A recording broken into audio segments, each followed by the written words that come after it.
My name is Elizabeth Arujo, and I was born in El Salvador. I live in Guatemala, and I have been for more than 20 years. I've been working with the National Council of Elders of Guatemala, and I am also a member of the Mayan Council of Elders in El Salvador. Because I think it is important for people uh, to listen to some of the ancestral wisdom.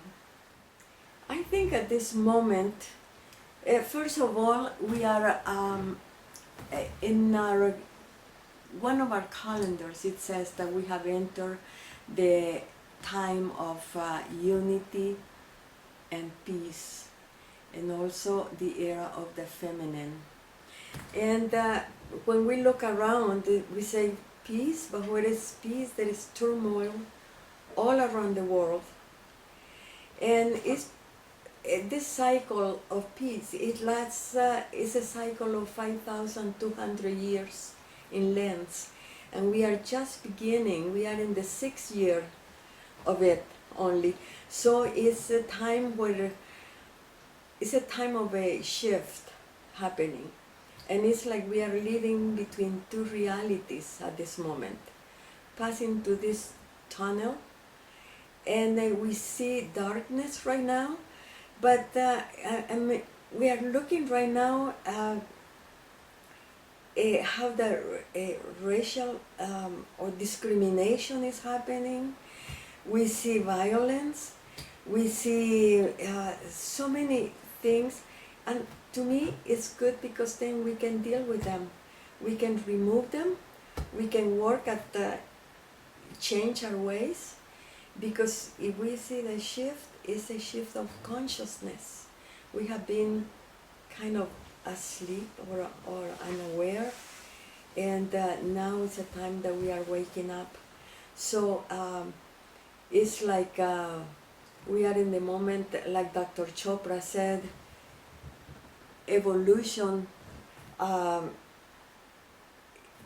he said the water, when it's before the evaporation, it boils first. After boiling comes the evolution. So I see that we are in that moment of like everything is boiling. So my message is, let's not lose hope. Let's continue. That the light is out there. So when it comes to the feminine energy, it's not a political movement. It's an energy that has come back to earth and is here. And we can see it, all these women working together, supporting each other. And yeah, I think we have come a long way. If we see how women not long ago were not able to vote, and now we can see women in Congress and in government, and like they say, the woman is going to bring the change to the world. The woman is going to govern, and that doesn't mean that it's going to mandate. She's going to govern from the heart. Men have been disconnected from their feminine energy, and now it's time for them to take advantage of this time to reconnect with that. Same as women too. The energy is only one with two faces, feminine and masculine. And at one time it became split. Now it's time for all of us to heal our wounds and to become whole, to bring harmony and peace within. Because if we don't have peace within ourselves, we cannot bring it out to the world. One of the challenges we have as talking about this feminine energy and the mission that we have, I would say first we have to go inward and look at our wounds. We all are walking with a bundle of wounds, that they are in the deepest part of our souls, and in the physical part, they're in our belly. We have to go in to look at them, to recognize where those wounds are, and not to criticize ourselves, but rather go without judgment and look at them and feel it. Because when we feel it, face it. If you think it's too hard or too painful, put some love into it. Put love, and if it's still, then have compassion for yourself and forgiveness. Forgive yourself and forgive others. And only then you can be whole.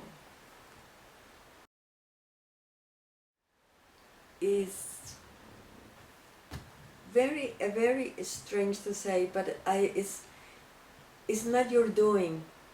The Spirit push you to do that. When you have a mission, you will be put in that place, and if you don't do it, then they will get at you. I just let it be, and when I realized I was already there doing the work. It's something that it's also, see, we work with we are guided by the calendar, and we have a calendar that guides our daily life, and if the calendar is within ourselves, within each one of us. We have about 20 different calendars, but there are 3 that are in everyday use.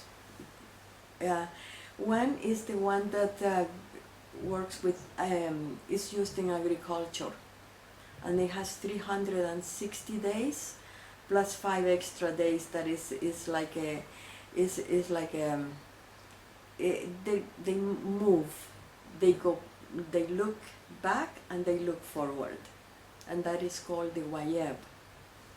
The other calendar is the one, we call it the spiritual calendar. It's a lunar calendar, and it goes with our daily life.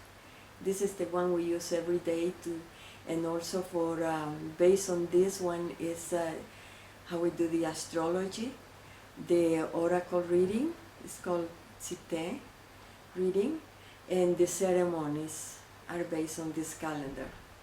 And the astrology is very different than the other astrology because it's very down to earth, and it's to know our gifts that we have, and it guides us in everyday life. Well, the energies have always been there, but our ancestors, what they did is to put them together, and we have 20 different energies. We call them nahuales, and they came out of everything out of the human body. We have 10 fingers, 10 fingers and 10 toes, and then they say, well, this is 1 month. Then we have 13 main joints, and they say, okay, this is 1 week. And if we multiply the 13 by 20, we have that 260 days, which is the time of the human gestation. So whatever day we are born, you picked up those energies of that day.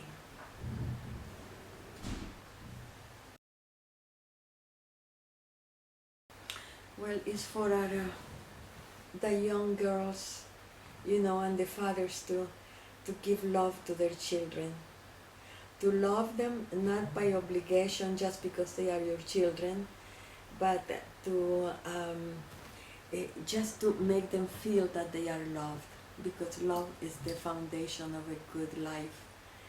If they grow feeling loved, they will have a good self-esteem, and then that will enhance the whole community will be enhanced. So my advice to the young girls is to educate themselves. Maybe in some countries no education has been geared to make money. have a title, and they prepare you to make a job, to have a job and to make money. The more titles that you have, the more money you make, the more separated you are from yourself. So we want to prepare our children for living, to experience life. When we experience life, we have respect for each other and respect for nature. Everything what we are doing is not because there's a force behind, and like we have in the prophecies that says one says that this is the time that we are living now is the time of the return of the ancestors and the return of the men of wisdom. And the return of the ancestors, many people think that they may come and show up here, but it's the teachings that they left, that we have to go to sacred sites and or by a river, by the ocean, be in silence and get in touch with those teachings that they left, because they are there. And there's another prophecy that says that not one group be left behind the rest. We all have to walk together, and we are one, like the fingers of the hand. There are different shapes, but they all belong to the same hand.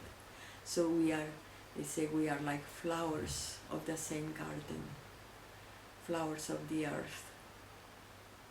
A prophecy that we can see these prophecies were like for us, that we can change. They just tell you what could happen, and it's for us to avoid that, to work at it. And one says, let the big melody play, let my small melody play, let my dancers loose. They are my valleys, they are my mountains.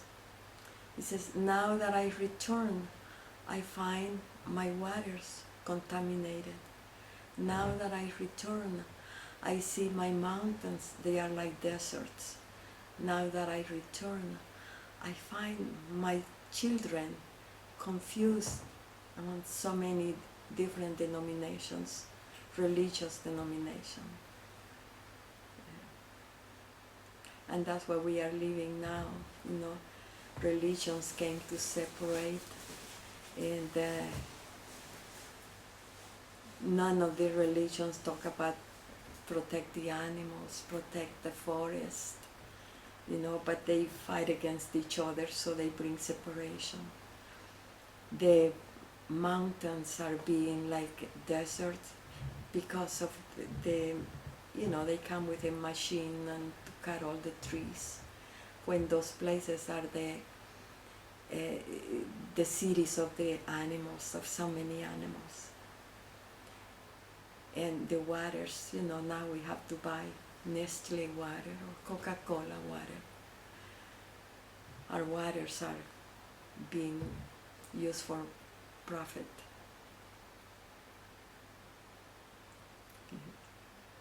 Also, when it talks about the valleys, let my prisoners be free, because all in the valleys have been used for nuclear testing. So there is hope. There is hope. We're just going through that tunnel with fear to go to see fear to change. But if we continue, you know, looking, we are messengers of peace. And the hope is that after we go through this, out of this tunnel, the light is there. The light will be there.